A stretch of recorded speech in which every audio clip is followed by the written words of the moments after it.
I retract my words, Doctor. They shouldn't name our next colony after you. They should crown you as a bloody king once we return home. 3 days ago we had a derelict ship full of dying aliens. Today we have a medbay full of apparently grateful survivors, all thanks to you. When it comes to making a good first impression, you are better than our entire diplomatic corps.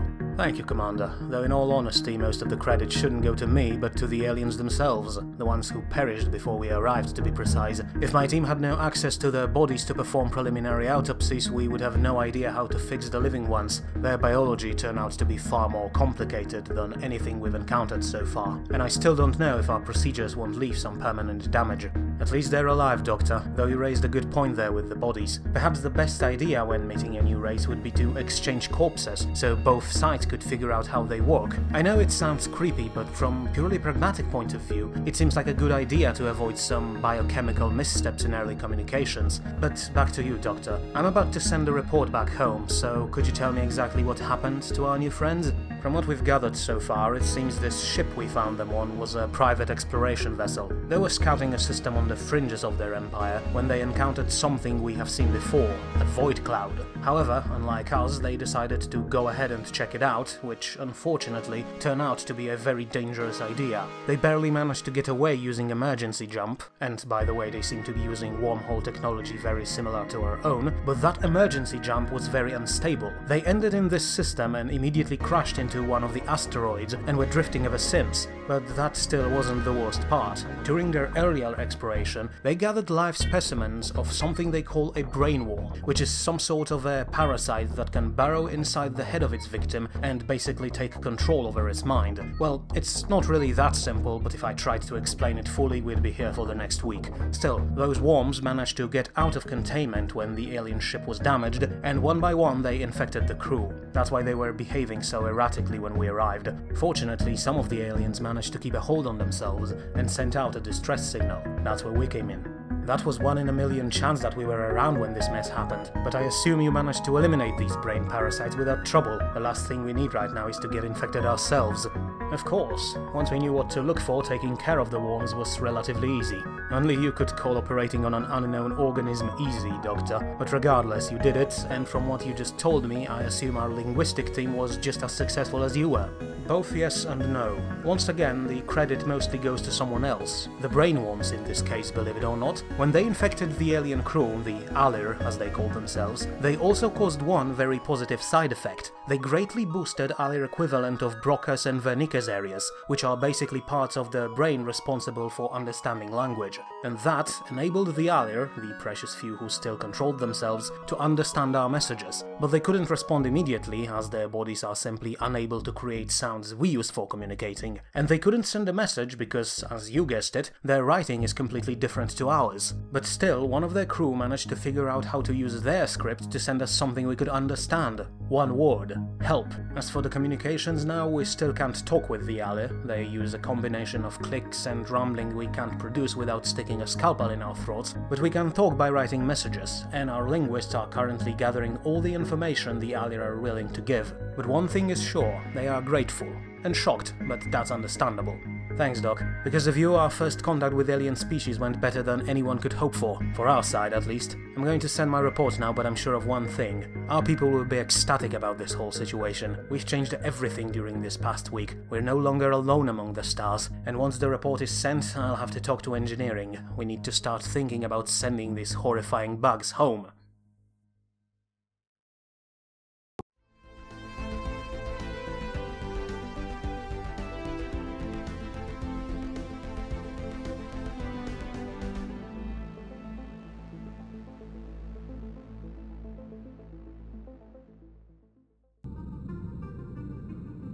Encryption enabled. Captain's log, 20-12. This is Commander Shenko of CSV Tesla recording X-File 001 for Autos Council of Nations and Science Council. On 12th of July, we have made first contact with individuals of intelligent spacefaring alien race, calling themselves the Alir. Their vessel was attacked by an entity that, from what we can tell, was yet another void cloud. In the subsequent fight, the unarmed alien ship suffered severe damage and was forced to retreat, which led to a high-speed collision with an asteroid, which which caused catastrophic loss of structural integrity and widespread failure of life support systems. Additionally, the damage caused biological contamination aboard the ship in form of simple yet dangerous annelids, dubbed brainworms by the science team. The Allier managed to send out a distress signal, and thanks to our timely, though certainly unexpected, intervention, we have managed to rescue the remaining crew of their vessel, while simultaneously eliminating the brainworms. The surviving aliens have been brought to the medbay of CSV Tesla, which has been placed under level 4 quarantine, and are currently remaining under observation. However, as a personal note, I am confident that we are making good progress towards establishing peaceful relations. Now, I hand over the comm to my Chief of Medicine. Yes, thank you, Commander. This is Dr. Henriksen speaking. The following is the preliminary report on the biology of Allier aliens, based on the information we've gathered during these last days. First and foremost, their very existence, while extremely exciting on myriad of levels, proves most of our theories about evolution of life. Like us, the Allier are carbon-based, oxygen-breathing life forms whose main characteristic is highly developed brain, as evident by their ability to travel the stars. In fact, the structure of their brains and their thought processes appear to be very similar to our own. However, despite that neurological similarity, the Allier have evolved along very different paths than we did, and as such the differences are highly numerous. The most obvious one is their very race. Though they still stem from the general Animalia kingdom, they are not mammals like us, but arthropods. At first, we believed them to be pure insectoids. However, further examination of their DNA indicated several strands exclusive to crustaceans, leaving us unable to define just what organism they have evolved from. Until we have access to their own records, or better yet, to their planets, we will only be able to speculate. Moving on, the most prominent feature of the Allier is their build. Their skin is extremely hard and durable, but at the same time flexible enough to not hamper movement, and it also allows these aliens to easily retain temperature of their bodies. This means that, to one ease of some members of my team, the Allier have no use for clothes, and the concept of practical clothing is foreign to them, though some still adorn themselves with various trinkets and pieces of fabric. Aside from their hard, shell-like skin, which is hardest on their back and head, the Allier also have other forms of defenses. The one that everyone can see from the very beginning is of course their scythe-like legs. The Allier possess 4 of them, in addition to a pair of short, slightly underformed arms. All these natural defenses mean that they appear like very competent predators, however the truth is completely different. A quick look at their teeth and into their insides shows evidently that these creatures are herbivores, which runs contrary to the popular opinion that only predators are able to evolve into sentient beings. Another interesting quirk of these aliens is their very fast metabolism. When we first began healing them, we were surprised just how fast their bodies absorbed medicine, and now, as most of them are awake, we receive even more confirmation by simply looking at their quick movement and frequent eating. All this, the natural defenses, the fast metabolism and the plant diet, paired together with extensive hydroponic operations aboard their ship, led us to assumption that the Allier are naturally highly efficient agrarians. However, until we gain access to their society, we won't be able to tell for sure. And finally, it appears that our alien patients are suffering from one condition that we can relate with. Though they can live aboard our vessels, the conditions that we find comfortable are clearly distressing to the aliens. To combat that, we sealed one section of the medbay off and increased the humidity, which was far higher aboard the Allier ship. The results were spectacular. The aliens immediately regained their vigor and were grateful for these new, more familiar conditions. This leads me to believe that Allier are, just like us, struggling to adapt to environments different than their own. That concludes my report. However, I'd like to remind you that many of these observations are merely theories. Now, back to you, Commander. You're too humble, Doctor. You and your team will be heroes of medical profession for ages to come. Still, I'd like to clear one thing up. Though it may sound like it from this report, medical team performed no invasive operations on any of the living aliens. We have, however, found a number of deceased ones and used them to increase our understanding of their bodies. Without those autopsies, we would never have been able to save the living ones. Moving on, I now have in front of me a report of our resident psychologist, Mr. Yukimori. The data he gathered is very limited, since the alien crew is still confined to medbay and shocked about our encounter, but here's his initial thoughts. According to Mr. Yukimori, the Allier are both just as surprised as we are to find another intelligent life in the galaxy, and just as excited. We don't really know anything about their body language, and their speech is so far impossible to understand, but it seems that the aliens are positively riled with our presence, especially since we have saved them from certain death. Of course, if not for the side effect of brainworms that enabled aliens to understand our script, the situation might have gone far worse. But the second part of this report is far more interesting. After he compared the biological data, alien response to our presence, and objects found aboard the alien vessel, Mr. Yukimori came to conclusion that aliens are a peaceful species. And not just peaceful as in currently not aggressive, but genuinely committed to non-violence. All weapons we found in their ship were mostly developed to stun or otherwise incapacitate the enemy without causing harm. Obviously, this data has been gathered from a very small control group, but for now Mr. Yukimori believes that we have nothing to fear from the alien. They, however, have much to fear from us. And finally, once the alien crew realize that we have no hostile intentions, which I hope to the stars we really do not have, they share with us the location of their home. Apparently, they live on planet Sint in Ezat Aku system. Simplified names, we really can't pronounce the original ones, which poses a certain problem. Our ships are unable to reach this system, and the only reason the alien were able to reach Duix was because of the malfunction of their wormhole generator. So until we build another generator that would allow us to reach their core systems, the alien will have to remain our guests. They seem to understand that, but as might be expected, they're not overly happy about it. The sooner we manage to get them home, the better our future relations will be. Not to mention, having access to the rest of their civilization would surely provide us with more data. So to wrap this up, I request aid of CSV developer and all resources OCN can spare to make sure this operation goes as smoothly as possible. For now, we'll remain in Duix system awaiting further orders. The situation is too big to do anything without considering all options first. I'm sending all the data we gathered on Alir with this report. Give us your response as soon as you can. Koa out.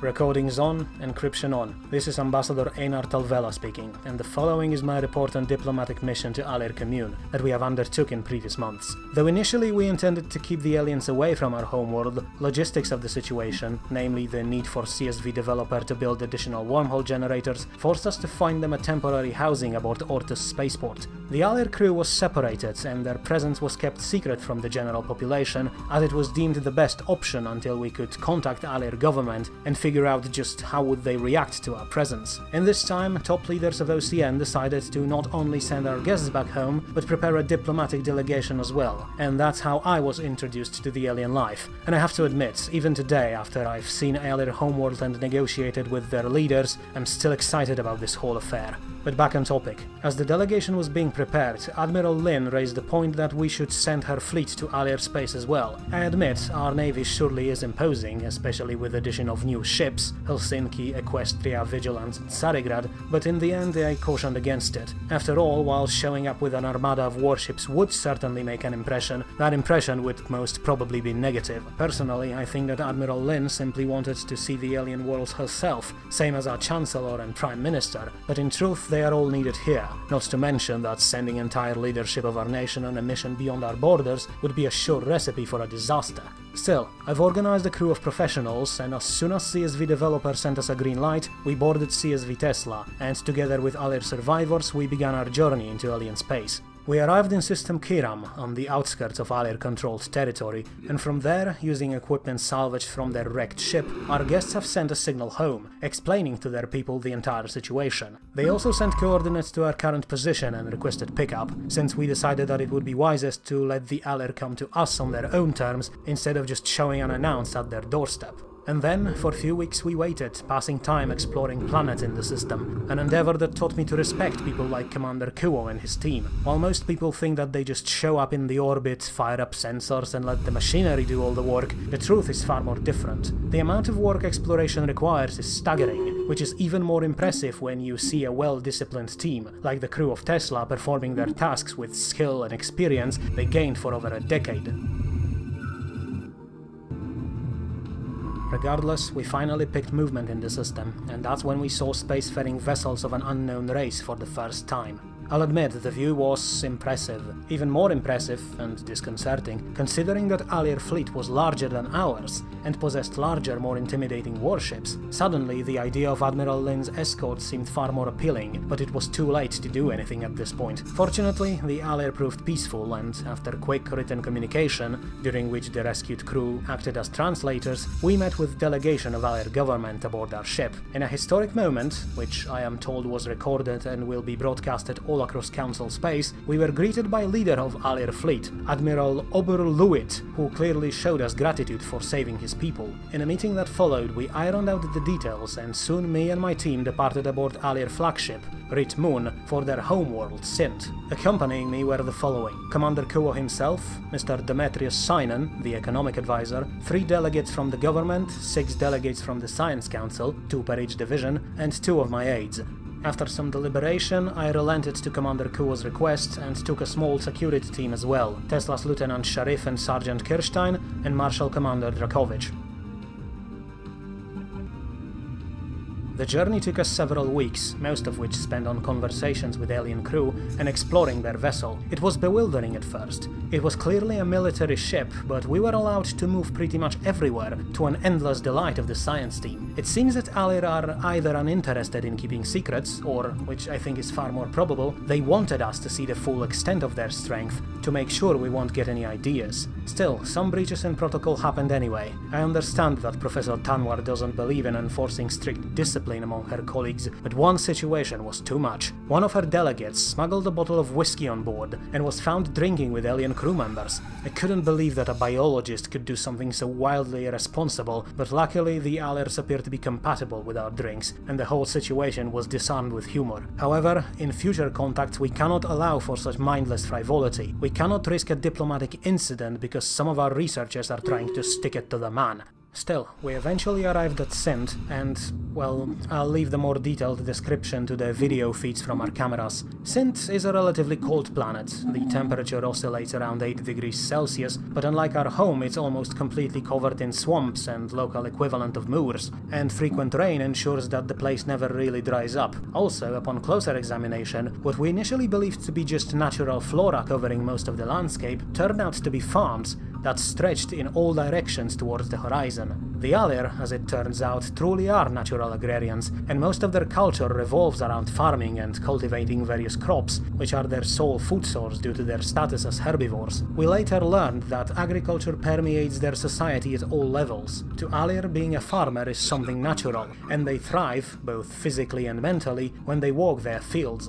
And what fields these are. I already mentioned that we first mistook their farms for natural landscape, but in truth the Alir are master environmentalists, and as such they are able to allocate huge tracts of land to farming without causing any major alterations to natural biosphere. And so we took a quick scenic route above the planet, and in the end landed in their capital city of, well, something unpronounceable, and then we immediately went to work. Our mission was to learn as much as possible about the Alir, and should they prove cooperative, establish diplomatic relations. And while it was obvious that these aliens are just as excited as we are to find intelligent life, the first days were troubling. It was obvious that, despite their excitement, they had little trust for us. For you see, the Alir truly are a peaceful race. So peaceful, in fact, that their society basically phased out wars and military conflict hundreds of years ago. At first it seemed odd. After all, we have just witnessed a mighty fleet of warships, but soon we realized that it only meant as a deterrent. The Alir are peaceful, true, but others may not be, so it is better for them to carry a big stick and not use it than to not have it at all. After all, they have evolved as herbivores, uninterested in hunting and killing, but constantly hunted by predators themselves.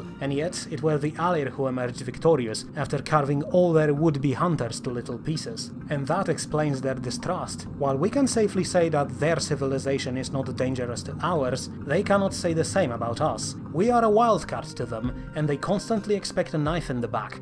I think the best way to summarize their pacifism is this. It took me 2 days to explain to them a concept of a non-aggression pact, for to them, a naturally peaceful race, the very thought that non-aggression requires a specific signed document is completely bizarre. Regardless, we managed to slowly but surely prove to Alir that our intentions are not hostile, and over the next days the pact was signed, which was a great relief for both sides. Afterwards, we filmed an official statement with Alir government that will be sent to both their and our peoples.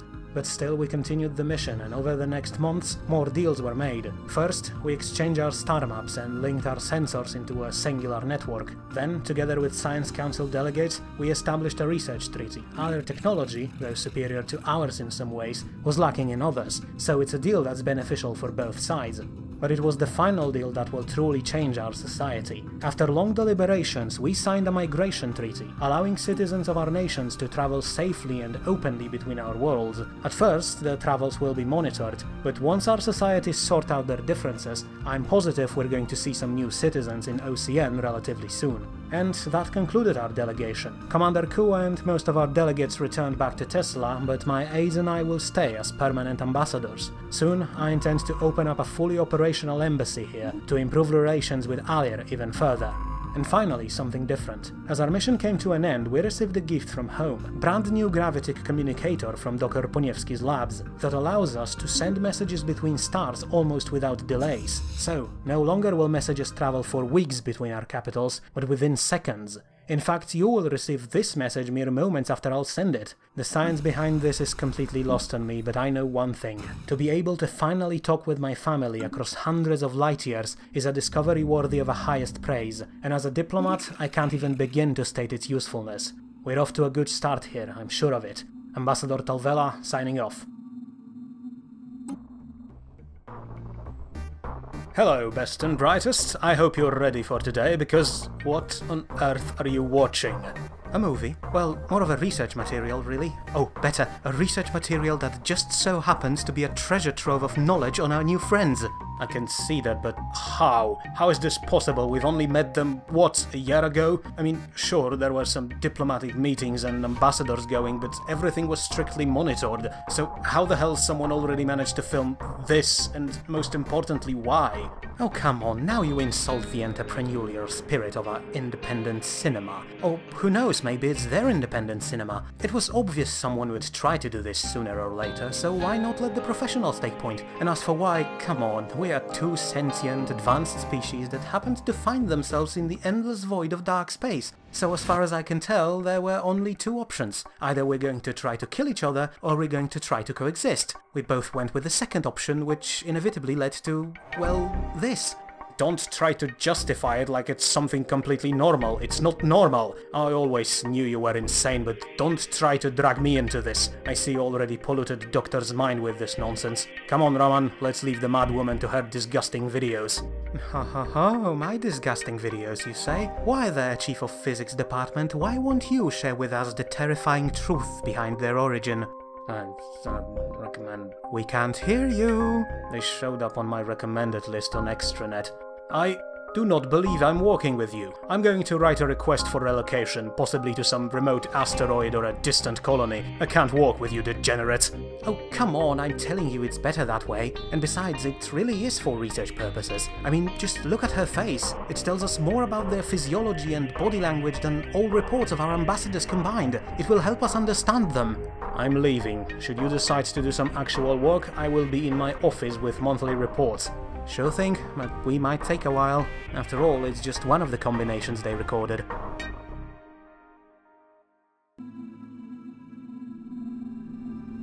Good evening, citizens of OCN. You know me, you know I'm not the one for speeches, that I prefer to leave them to Prime Minister Ishii. But today, as our Expanse project slowly approaches adulthood, I decided to finally do my duty as a Chancellor of such great people like yourselves, and address you personally. So many wondrous things have happened over these past years, that it only seems fair for us to celebrate them together. I'd like you to take a look around you. This simple act will show you just how far we came in this past years. When the Expanse project began, this place, the Commonwealth Square, was unremarkable, but today it's filled with evidence of our expansion. The museums showcase the most thrilling discoveries, the markets bustle with goods that came from different planets and different civilizations. Even the very faces you see around you were unimaginable just a decade ago, but today we see them on a daily basis. And for the first time, I'm not only addressing the people of planet Ortus, but, thanks to the efforts of our amazing Science Council, our whole nation. Every pioneer, every explorer, and every settler will have a chance to hear this message within seconds, even though just a few years back, it would have taken this recording over a week to reach our colony in Curaçao. I hope that you feel just as much pride in this achievement as I do, but let us focus on what needs to be said.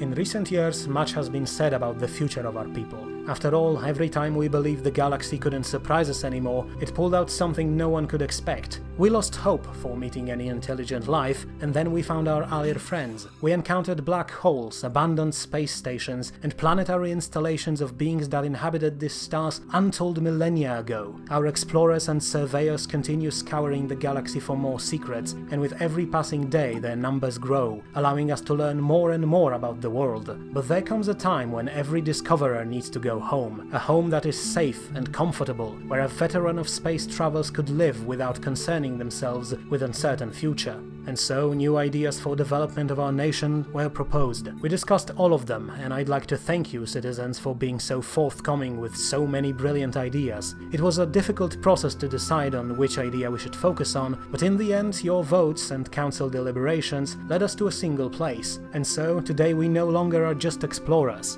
After all, what point is there in discovering all of the galaxy's secrets if we are just going to leave them out there unattended? We have seen the stars, and among them we have seen places that could become our new homes, places that could make our nation more prosperous and more efficient. All we have to do is claim them. We have learned our lessons from the founding of Curacao colony, and will no longer make the mistakes that we did back then. As such, a new branch has been added to the Expanse project. The Expansion branch will now make use of all the intel gathered by Discovery branch in order to plan our future colonization efforts with unprecedented efficiency. Never again will we allow our colonies to become wild, untamed frontiers, infested with criminals. No longer will our settlers have to worry about irregular shipments of critical supplies. With enough investment of both time and resources, the Expansion branch will allow our people to prosper from one end of the galaxy to another.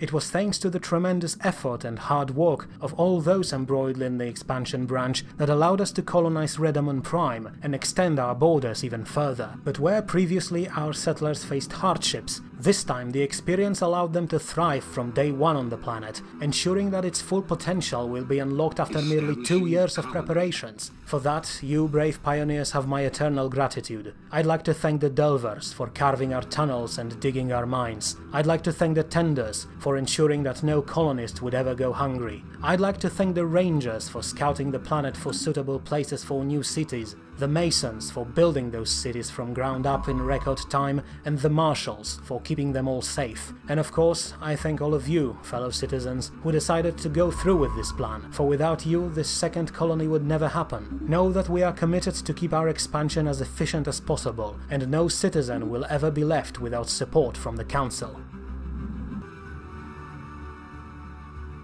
And speaking of citizens, we can't of course forget the newest addition to our nation, the Kithri, who recently joined us as fully approved citizens of OCN. Thanks to the genius of our research teams, the years-long effort to uplift the Kithri have been successful, and today they stand proudly among us, ready to join our nation as we continue our march towards the furthest stars. But the Kithri are more than just citizens. They are the proof of the progress of our society, proof that, despite what our ancestors said, humanity is something more than just a force of destruction. By bringing Kithri into the light, we have proved that we can create and improve life, and I'm sure that with all the knowledge we have gathered from this task, we will soon be able to undertake even more ambitious projects. Perhaps we will bring enlightenment to other peoples across the stars, or maybe one day we'll even be able to create life of our own from the very beginning. The possibilities are nearly limitless, and the very fact they're there is the proof of our wisdom. As for the Kithri, I know that your transition is not an easy one. For now, most of you still live on Curacao, in cities built around your old habitats around the equator, but the very fact that I see so many of you on Ortus today tells me that it's only a matter of time before we truly become united.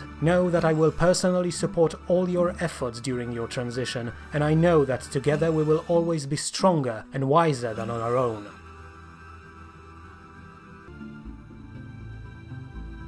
But the success of the Uplift project is not the end of good news. While the biological division truly raised the bar with their efforts, the latest joint project by our programmers and engineers allowed us to take yet another step towards better future and more efficient society. You know what I'm talking about. Though they're still not as widespread as they one day will be, the promotional campaign for robotic walkers ensured that practically every citizen had encountered some of them during their daily routines. Slowly but surely, the machines start to help us in our jobs. We already have computer systems that deal with day-to-day administration and personal assistant machines that help our bureaucrats and scientists organize their efforts better. But now, our machines can do so much more. They can dig tunnels and mines in conditions that not even the best delver could survive. They can mine asteroids and access corrosive surfaces of dangerous worlds like Nexon to help us access their natural riches. They can even work in factories and on construction sites, allowing for faster and, most importantly, uninterrupted increase in our industrial potential. And though they may not be as efficient as our citizens when it comes to more complicated tasks, the truth is that they can still help us expand on a scale that wouldn't be possible before their introduction. For those who once toiled in the mines and tunnels will now be able to join the ever-growing number of our intrepid pioneers. The growth continues, but unlike the time when we were confined to Ortus, it speeds up with every passing day. At this rate, I can't even begin to imagine how bright our next decade will be. But among the myriad of innovations, we must never forget the reason we went to the stars. For we are still, first and foremost, discoverers, and the ever-increasing number of the Survey Corps recruits means that we can explore further and faster than ever before. And because of that, I decided that today is the perfect time to unveil the next target for our people. Target found thanks to our intrepid explorers under command of Miss Giraud. Ladies and gentlemen, the Upshola system, a place that has the potential to become a core of all our future endeavors. Upon entering this system, the crew of CSV Outlier have immediately identified a habitable, glacier-covered Arctic planet at its very edge, and upon closer examination, it proved to be able to sustain human life. It may not be the perfect place to live, but the natural resources on this planet will more than make up for some inconveniences, especially since the most uncomfortable work can now be safely left to the machines. But it was the second planet that truly accentuated the potential of Upshola system. Initially almost invisible on long-range scans due to close proximity to a T-class methane star, this desert planet proved to be a gem we didn't even knew we were searching for. Almost entirety of this world is built of iron. Between it, in highly numerous pockets, the crew of CSV Outlier found mineral riches none of us ever dreamt of. According to data gathered by our explorers, this single planet may well house more minerals than all other habitable worlds we have found combined. Soon, we will claim those riches for our nation and use them to expand our influence even more.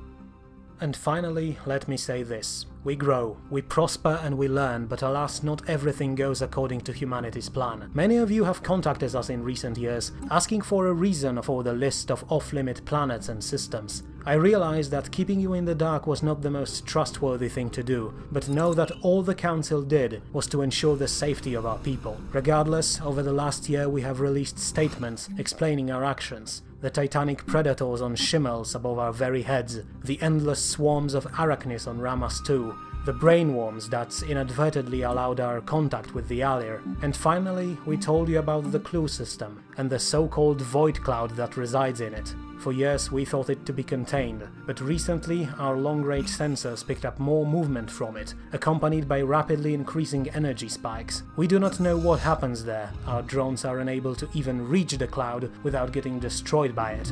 But we are sure of one thing, we cannot allow this to continue. As our reach and our galactic ambitions grow with each and every passing day, we can't allow for such threats to our citizens so close to our home. After all, it's only a matter of time before someone breaks the rules and tries to approach the cloud by themselves, which will inevitably lead to a tragedy. And because of that, my fellow citizens, I have to do something I always hoped I'd never be forced to do. In the following days, I will present to the Council a request for military expedition to Clue System. Our task force Manticore stands ready for action, and Admiral Lin assures me that our forces are more than a match for the Void Cloud. But regardless of her opinion, this is not a decision to be taken lightly, as lives of our citizens will be put on the line during this operation. As soon as the Council receives my proposition, it will be passed on to you for public consultation and eventually voting. I know it's not what we hoped for, but we must face this crisis now, before it spirals out of control. I am counting on each and every one of you.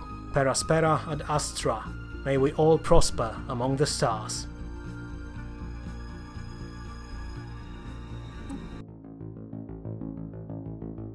So let me get this straight. You want my task force to engage that void cloud, which, according to your report, is a being of almost pure energy, and attack it with our lasers, which are also energy-based. I'm not a scientist, so correct me if I'm wrong, but wouldn't that be completely ineffective? Actually, Admiral Lin, the laser weapons we use are operating on a completely different wavelengths than the ones isolated from the void cloud. We ran several dozen tests with our probes and concluded that concentrated fire should disrupt cloud's structure on molecular level, and introducing even slight changes to the beam output during the attack should also prevent the void cloud from adapting to your strikes. Understood. So to put it simply, we shoot it and it dies. That's what I wanted to hear. But another question is, how is it going to react to our attacks? It took down our probes, so I don't expect it's just going to take our laser fire without fighting back. Correct. The Void Cloud uses directed energy discharges in order to protect itself. These are potentially highly dangerous due to their extremely high voltage, but your deflector shields should be able to dissipate enough of that energy to make it harmless. And should that fail, your Ceramo armor has built-in dampeners, which will absorb whatever energy gets through deflectors. Not gonna lie, Doctor, you're not exactly very convincing with the amount of shoulds in your explanation. What will happen if those defensive measures fail?